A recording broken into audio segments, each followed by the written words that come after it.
Good morning, everybody. We have started our discussion on control engineering. We have defined what is control and what are the classification of control system, that is, what are different types of control systems.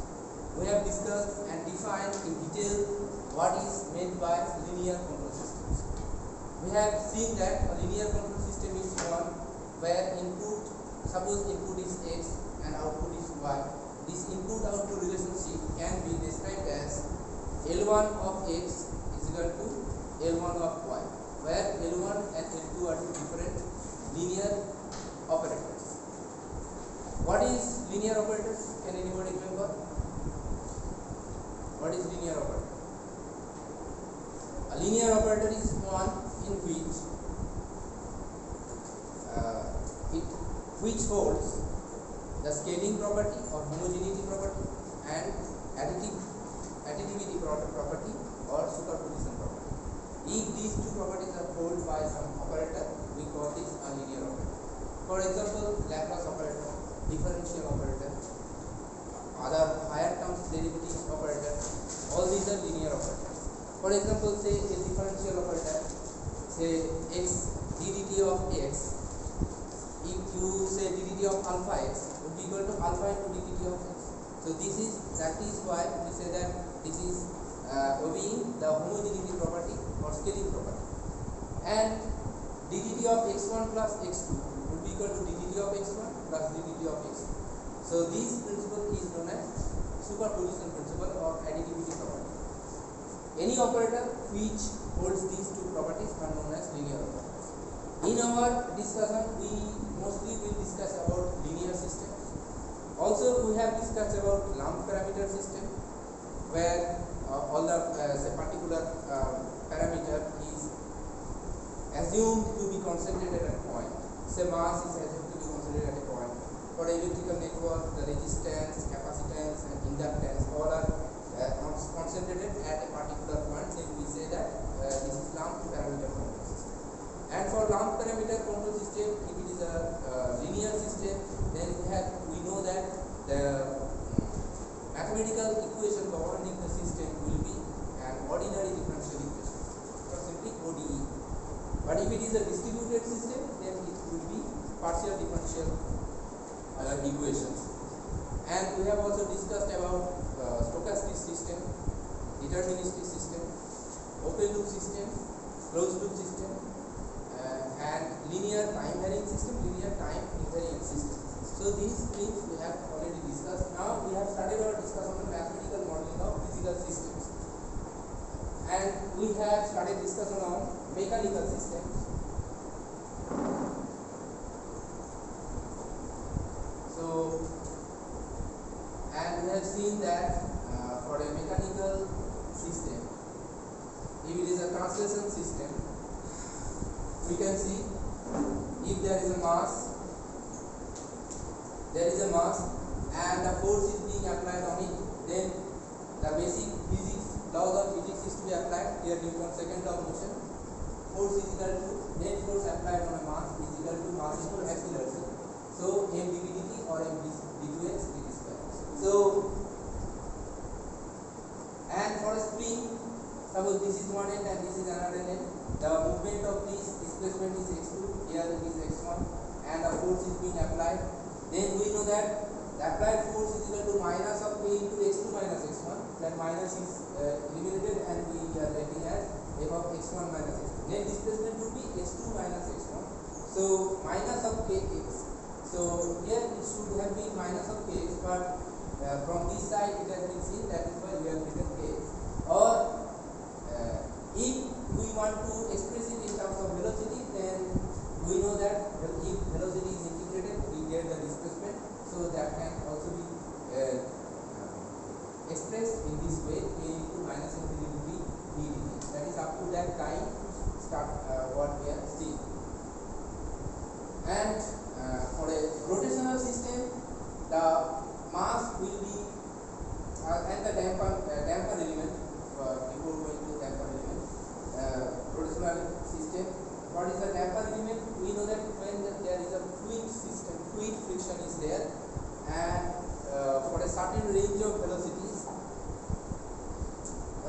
if a object moves in a fluid, and for that for a certain range of velocities, there will be an opposing force, and that opposing force will be proportional to that velocities. For a certain range of velocities, that proportionality will be force.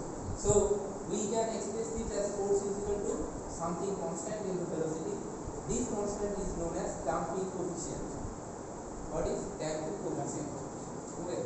So here two constants we are getting: mass, one is spring constant or stiffness, one is damping coefficient. So these are the basic or elements in any mechanical system, mechanical translational systems.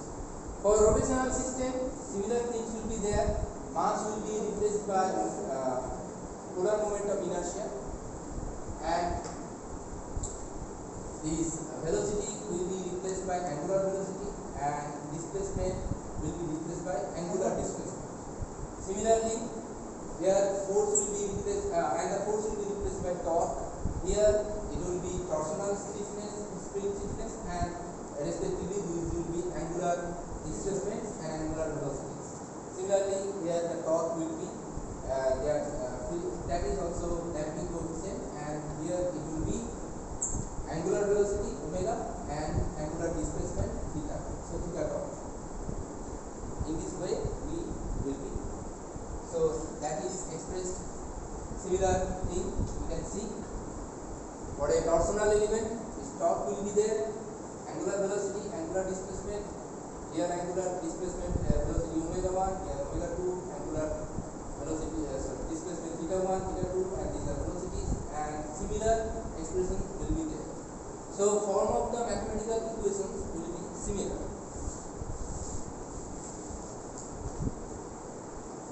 And damper. In damper, power is consumed and it is dissipated in the form of heat. We cannot recover it, it is lost. Dissipated means the energy is lost, and the rate of energy loss is given by F into omega square.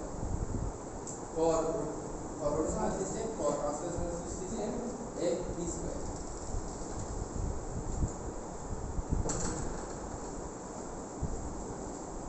And there will be some friction operating. One is Coulomb friction, friction force when that is kinetic friction, and then is ax friction, the force required to initiate a motion between two contacting surfaces, and this is slightly more than the kinetic friction.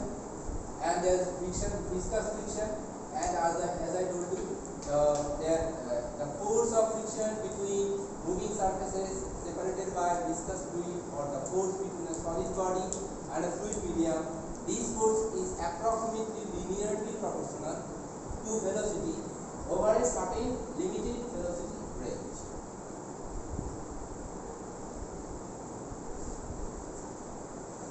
And this is the dashpot construction, and we visualize the viscous friction like this. There is a piston, a fluid is there, and it moves. It will be subjected to some opposing viscous force given by F.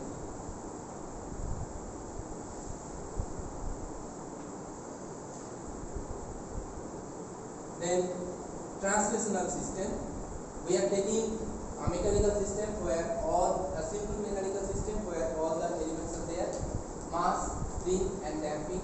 So this is the symbol of spring, this is the symbol of dashpot, and this is the mass, and an external force is being applied, and if this moves to this direction, then there will be opposing force by the spring, that is the spring will oppose the motion in this direction, and also this dashpot will have opposing motion. And we know that this is the case, and so net force applied on it we can express is F minus this, or F minus this minus this, and this net force will be equal to mass into acceleration.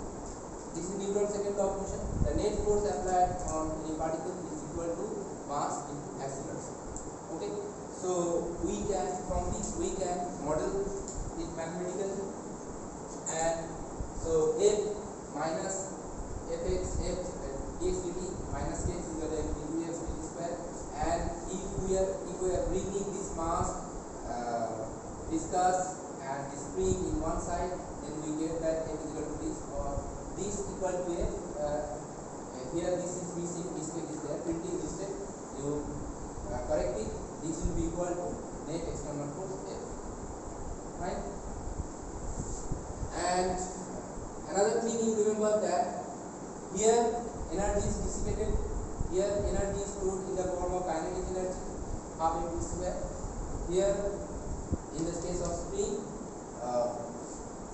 energy is stored in the elastic potential energy, and the value will be half kx square. You know it, isn't it?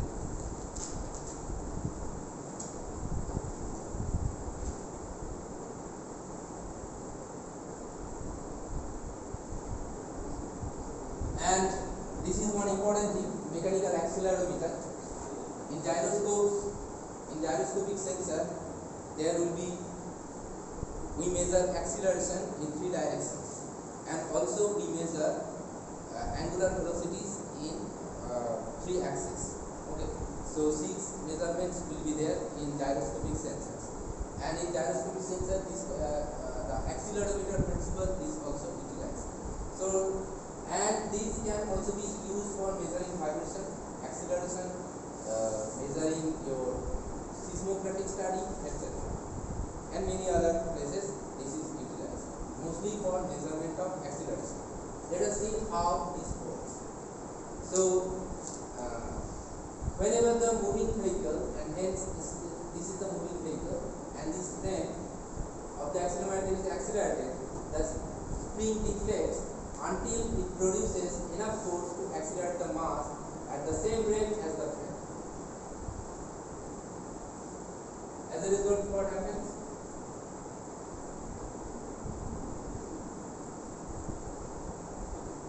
The deflection of the spring, which may be measured by the linear motion potentiometer, here, linear motion potentiometer is a direct measure of acceleration. We will see mathematically how it happens. So x is the displacement of the moving vehicle or frame with respect to a fixed reference frame.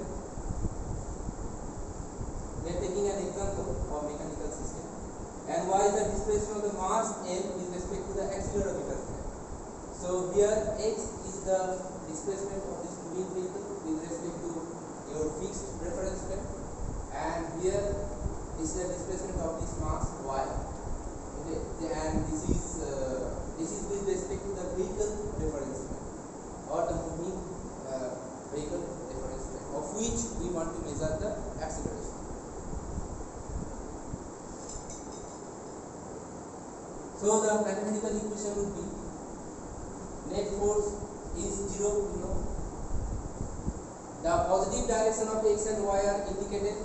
X direction, positive direction has been indicated in this direction, y direction has been indicated in the left direction. We have seen it in the diagram. So indicated on the diagram, since y is measured with respect to the frame, the force on the mass due to spring is minus ky, and due to viscous friction this is minus f dy dt. The motion of the mass with respect to the fixed reference frame in the positive direction of y is, so y minus x. So this is equal to, when it is initially 0, where if there is no acceleration, then this will be the case, but if there is an acceleration on the mass, then we can write it in this manner. The net force applied on the mass, you can see here the acceleration is there. This would be in equilibrium, dynamic equilibrium, so we can write 0, and from that we are getting that this is the coming in picture. So m into y dt square plus m dy dt plus ky is equal to, this is the absolute measurement of acceleration, that is acceleration of the mass with respect to the fixed reference frame or ground reference frame. So we are getting the acceleration from the ground reference frame. Now this a is to be measured. Now one important thing in this case is that if a constant acceleration is applied to the accelerometer, the output displacement y becomes constant. If y becomes constant, then this will be 0 and this will also be 0. Where, this will be 0. The y becomes constant under steady state, so this will be 0 and this will also be 0, because this y is becoming constant. So this y will become a direct measure of the acceleration. We can see that acceleration is becoming equal to a by m into y. So thus, in the steady state, displacement y is thus a measure of the constant into acceleration. So on the acceleration frame, what is the displacement? By seeing that the displacement will be the measure of the acceleration in the vehicle reference frame. There are other examples also. So lever system. I am not going into these details because it is left on you to read it by yourself. And rotational system. In the same manner, if you do the calculation, you will see that the rotational system is becoming like this. And one interesting thing is that there is the form, mathematical form is same. A linear system, it was force was equal to mass into d2 dt square plus f1 into dx dt plus kx. So x is analogous to theta, displacement is translational displacement and analogous to theta. Translational spin stiffness is analogous to rotational spin stiffness. Velocity, translational velocity is analogous to rotational velocity, angular velocity omega. And acceleration, this is angular acceleration, there it was linear acceleration or translational acceleration. Mass is analogous to moment of inertia and force is analogous to torque. So in a similar manner, we say in a gear train, we can model the gear trains by applying these simple formulas or simple procedures, and we can get the mathematical equations of the gear train. That is also left for you.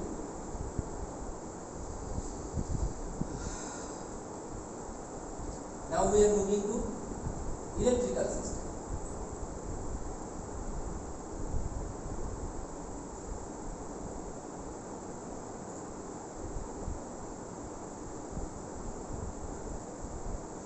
The basic elements in electrical systems are resistor, capacitor and inductor. You know, if current I flows through a resistor, the voltage drop delta VR across this resistor will be Ri, and I is what? What is current? What is current? What is electrical? Flow of what? Flow of electrons. To some extent you are correct, but you should say flow of charge, rate of flow of charge, rate of flow of charge. In case of metals, the charge carriers are electrons, that is why we say flow of electrons, but in general it is flow of charge. Rate of flow of positive charge or direction of flow of positive charge is the direction of current. As electron is negatively charged, that is why direction of current is opposite to the direction of flow of electrons. Are you getting the point? So we can say that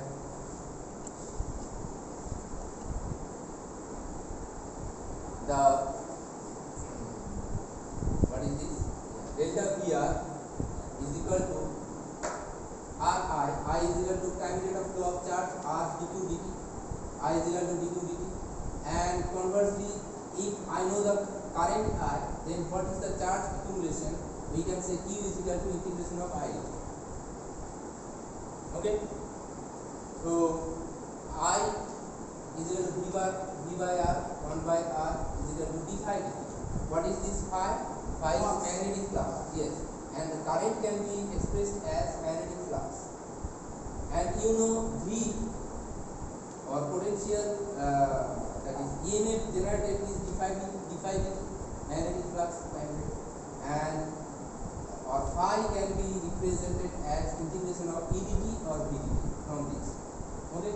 So and these things will be applied for derivative or formulating in different way, mathematical formulation. For a capacitance, if there is C and charge accumulation is Q and voltage drop will be delta Vc will be equal to Q by C, where C is the capacitance of the capacitor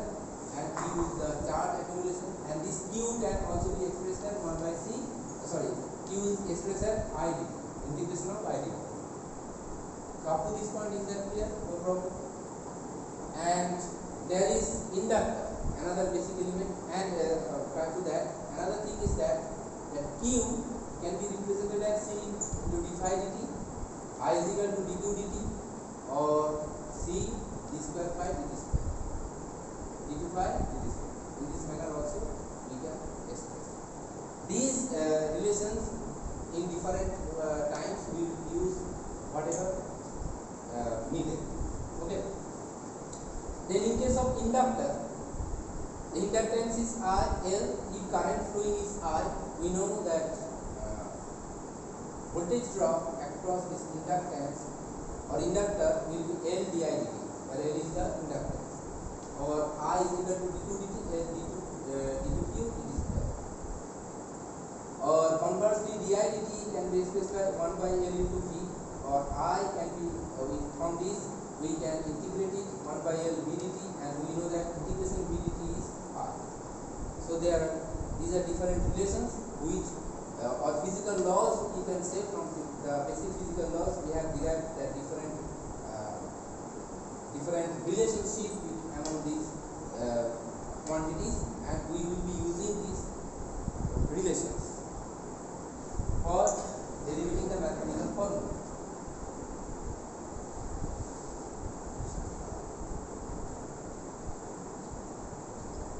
One page is missing here. Directly you have got it here.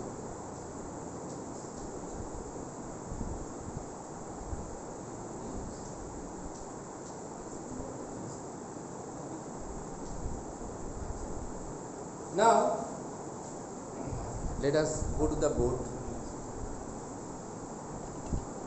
Let us consider one single loop RLC circuit. Okay. If we consider there is a voltage source V and there is one resistance R, one capacitor C, and one inductor L, R, C, L. Current flowing is I in this single loop RLC circuit. So this V is equal to delta VR plus delta VC plus delta VR. Delta VR is equal to R dq dt plus delta VC is equal to 1 by C Q, and this is 1 L di dt, that is d2q dt square. So we can say, another way we can express this as L d2q dt square plus R dq dt. Now you see the mathematical formation. In this mechanical system, that was mass is equal to force was equal to m d2s dt square plus something f into dx dt plus k into s. The mathematical formation, isn't it? So the analysis and all the mathematical treatments will be the same. So if we can analyze mechanical system, will be able to analyze the electrical system also, and vice versa. If anybody electrical engineers knows the electrical system, he can analyze electrical system. Just give him the mathematical equation of the mechanical system, he can analyze the mechanical system, because math is the same. And here lies the beauty of mathematics and beauty of nature, isn't it? Another thing, if we consider a current source, there is a current source and all these are connected like this, and this I is equal to, say, here I1, I2, I3. I is equal to I1 plus I2 plus I3, and from this you can say what is this I. In this case I is equal to I1, I am taking inductance, I is equal to 1 by L cube. 1 by L due, sorry phi, 1 by L phi, I2 is capacitor. In case of capacitor, I is equal to C this, C into d2 phi dt square, and in place of resistance I is equal to 1 by R d phi dt. Here also you can see the mathematical form is same, C d2 phi dt square plus 1 by R d phi dt and 1 by L into phi, isn't it? So mathematical form is same.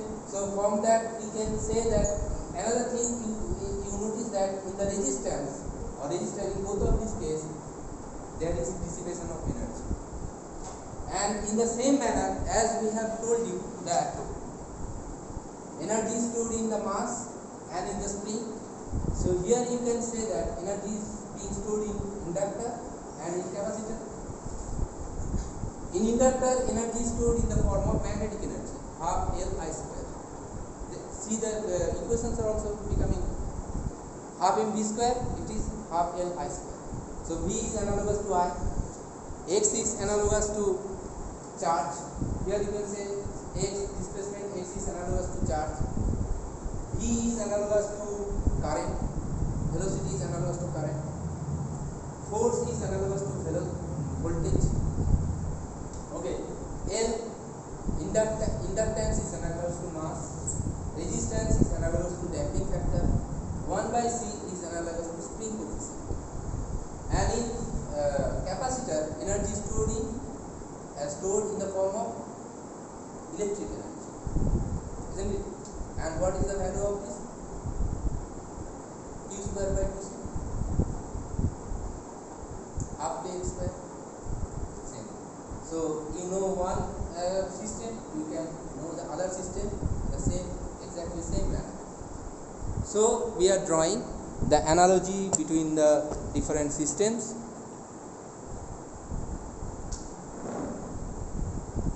You can see there are 4 systems and all of them are having the same mathematical form.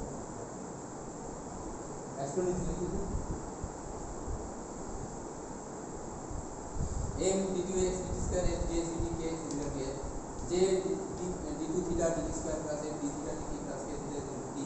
Force is analogous to torque, is analogous to voltage, and L d2 q dt square plus R d2 dt plus 1 by C q is equal to V. C d2 phi dt square plus 1 by R d phi dt plus 1 by L phi is equal to Y. So here this is electrical system with voltage source, here electrical system with current source. Here series RLC circuit, here it is parallel RLC circuit. Okay, so counting is counting what is these are in the previous different equations were there, those I am referring to those equations. Okay, I will buy this equations. And here during scanning one or two pages has been missed. So it is obvious that I told you in the board, that was in the page also, in the note also. Okay, that I have discussed in the board. Anyway, these are being referred to previous equations, that is why in this manner. The total note is 1. So this, and let us draw some analogy between the mechanical system and electrical system. We can draw for 2 types of analogy: force voltage analogy and force current analogy. We term it like force voltage analogy and force current analogy. This is force current analogy first. Force voltage analogy.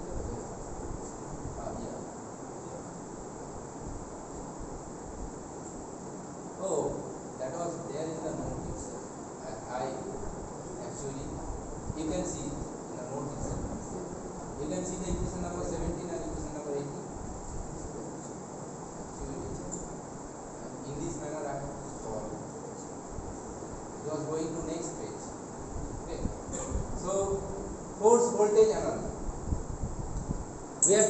mechanical translational system, mechanical rotational and electrical system.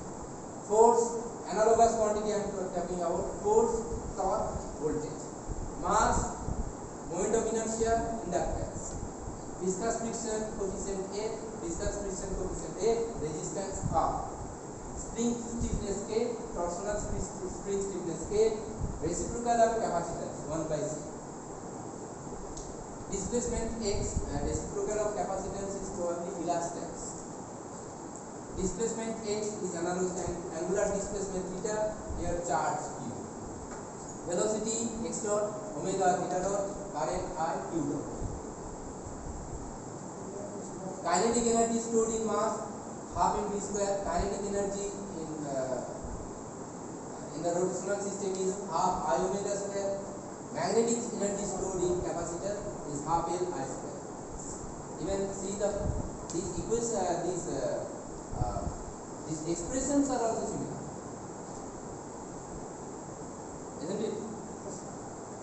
Energy stored at spring half K square, half K theta square. Here K is 1 by C, that is 1 by 2 C.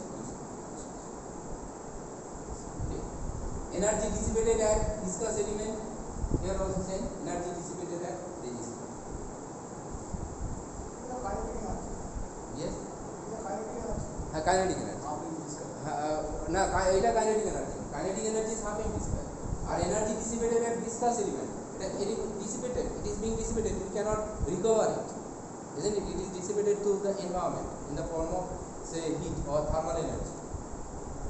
Okay, it is dissipated, and you know that thermodynamics, laws of thermodynamics, where entropy is generated. Okay, this is irreversible process where entropy is generated and you cannot get back that state. Okay, energy is dissipated in that process.